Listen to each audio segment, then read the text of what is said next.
Hi అండి, welcome to అదినా kitchen. ఈరోజు మన ఛానల్లో చాలా ఈజీగా సింపుల్గా తయారయ్యే రెసిపీని చూడబోతున్నామండి.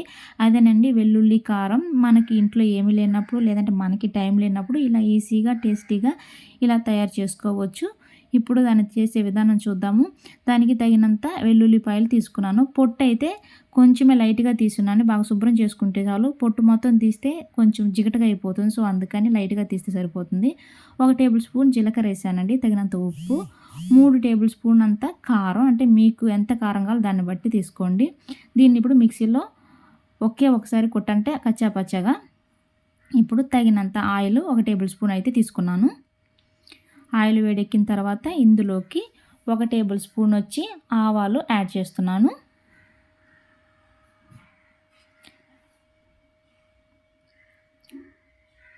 పోపు దినుసులు వేసానండి. ఇప్పుడు ఇది కలర్ చేంజ్ అయ్యేంత వరకు వేయించుకుందాం. తగినంత కరివేపాకు అయితే వేసానండి. ఇప్పుడు ఇది మొత్తం కలర్ చేంజ్ అయిన తర్వాత మనం ఆల్రెడీ కచ్చాపచ్చగా పొడి చేసి పెట్టుకున్న వెల్లుల్లి కారం ఇందులో యాడ్ చేస్తే సరిపోతుందండి. ఇప్పుడు ఈ మిశ్రమాన్ని ఇందులో యాడ్ చేసిన తర్వాత మంచిగా ఆయిల్లో ఫ్రై చేసుకుందాం. ఎందుకంటే ఆ పచ్చి వాసన అనేది పోయేంత వరకు ఇందులోనే వేయించుకుందాము. మంచిగా మిక్స్ చేసుకుందాము. చూసారా, మంచిగా మిక్స్ చేసి పెట్టాను. దీన్ని వేరే సర్వింగ్ బౌల్లోకి సర్వ్ చేసుకుందాము. అంతేనండి, వెల్లుల్లి కారం అయితే ఈజీగా 5 నిమిషాలలో రెడీ అయిపోతుంది.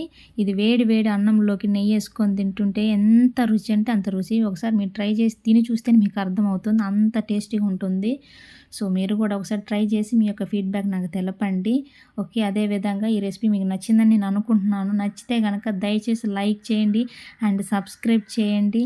అదేవిధంగా మీ యొక్క సపోర్ట్ అనేది నాకు ఎంతో అవసరం అండి. సపోర్ట్ చేయండి. ఏదైనా మిస్టేక్ ఉంటే చెప్పండి మీ ఫీడ్బ్యాక్ ద్వారా. అంతేనండి. Thanks for watching.